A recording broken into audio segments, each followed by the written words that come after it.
এই মুহূৰ্তত আত্মসহায়ক গোটৰ মহিলাসকললৈ দিবলৈ লৈছো ডাঙৰ খবৰ। যিসকল আত্মসহায়ক গোটৰ মহিলাসকলে ভিডিঅ'টোত ক্লিক কৰিছে অনুগ্ৰহ কৰি ভিডিঅ'টো স্কিপ নকৰি প্ৰথমৰ পৰা শেষলৈ চাই থাকিব, কিয়নো আত্মসহায়ক গোটৰ মহিলাসকললৈ এইটো ভিডিঅ'ৰ মাজত এখন বিশেষ আপডেট প্ৰদান কৰিম। তো যিসকল আত্মসহায়ক গোটৰ মহিলাসকলে ভিডিঅ'টোত ক্লিক কৰিছে অনুগ্ৰহ কৰি ভিডিঅ'টো স্কিপ নকৰি প্ৰথমৰ পৰা শেষলৈ চাই থাকিব।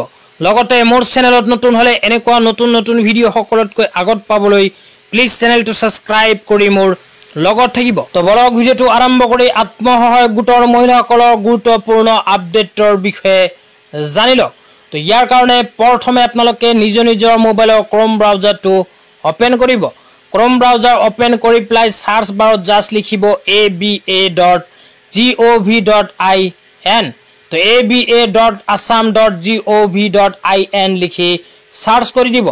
সাৰ্চ কৰি দিয়াৰ লগে লগে আপোনালোকৰ সন্মুখত এনেকুৱা ইণ্টাৰফেচ আহিব। অহাৰ পিছত স্ক্ৰল ডাউন কৰি অকমান তলত গ'লে ইয়াতে লিখা চাব পাৰিব অমৃত বিকশা আন্দোলন গভৰ্ণমেণ্ট অফ আসাম। তো অমৃত বিকশা আন্দোলন গভৰ্ণমেণ্ট অফ আসাম যে লিখা আছে ইয়াতে ক্লিক কৰি দিব।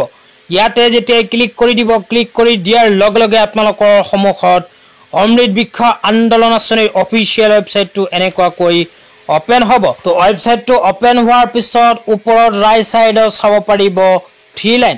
তো আপোনালোকক জুম কৰি দেখুৱাই দিছো। তো ৰাইট সাইডত 3 লাইন অপচনত ক্লিক কৰিব। ক্লিক কৰাৰ পিছত লেফট সাইডত আপোনালোকৰ সন্মুখত কেইখনমান অপচন আহি যাব। অহাৰ পিছত ইয়াতে লগইন যে লিখা আছে লগইন অপচনত ক্লিক কৰিব। তো লগইন অপচনত যেতিয়া ক্লিক কৰি দিব, ক্লিক কৰি দিয়াৰ লগে লগে আপোনালোকৰ সন্মুখত এনেকুৱাকৈ এখন ইণ্টাৰফেচ আহি যাব। তো অহাৰ পিছত ইয়াতে 2023 চনত অমৃত বিকশা আন্দোলন আঁচনিত ৰেজিষ্ট্ৰেশ্যন কৰাৰ সময়ত যিখন মোবাইল নম্বৰ দিছিল সেই মোবাইল নম্বৰটো বহাই দিব। তো মোবাইল নম্বৰটো বহাৰ পিছত অকমান তলত চাব পাৰিব অন টাইম পাছৱৰ্ড। তাৰ তলত লিখা চাব পাৰিব click here to get on time password. তো এই অপচনটোত ক্লিক কৰি দিলে আপোনালোকৰ মোবাইল নম্বৰত এটা OTP আহিব। OTPটো অহাৰ পিছত OTP যে লিখা আছে OTPৰ ঘৰত বহাই দিব। তো বহাই দি পেলাই অকমান স্ক্ৰল ডাউন কৰি তলত আহিব। অকমান স্ক্ৰল ডাউন কৰি তলত আহিলে ইয়াতে লিখা চাব পাৰিব লগইন। তো লগইন অপচনত যেতিয়া ক্লিক কৰি দিব, ক্লিক কৰি দিয়াৰ লগে লগে আপোনালোকৰ সন্মুখত এনেকুৱাকৈ আপোনাৰ এপ্লিকেশ্যনৰ সম্পূৰ্ণ তথ্যখিনি আহি যাব। তো যিসকল আত্মসহায়ক গোটৰ মহিলাসকলে 2023 চনত অমৃত বিকশা আন্দোলন আঁচনিত আবেদন কৰিছিল কিন্তু কিবা ভুল হৈছিল, সেইসকল আত্মসহায়ক গোটৰ মহিলাসকলে এতিয়া ৰিনিউ কৰাৰ সময়ত এনেকুৱাকৈ লগইন কৰি নিজৰ তথ্যখিনি কিন্তু কৰিব পাৰিব আপডেট। তো এনেকুৱা ইণ্টাৰফেচ যেতিয়া আহিব, অহাৰ পিছত স্ক্ৰল ডাউন কৰি অকমান তলত আহিব। স্ক্ৰল ডাউন কৰি অকমান তলত আহিলে আপডেট ৰেজিষ্টাৰ ডাটা যে লিখা আছে ইয়াতে ক্লিক কৰি দিব।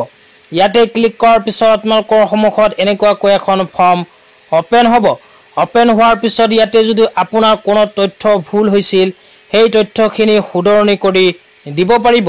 সেই তথ্যখিনি শুধৰণি কৰি লিখি তলত সাবমিট যে লিখা আছে সাবমিট অপচনত ক্লিক কৰি দিলেই কিন্তু আপোনাৰ ভুল তথ্যখিনি ইয়াতে সংশোধন হৈ যাব।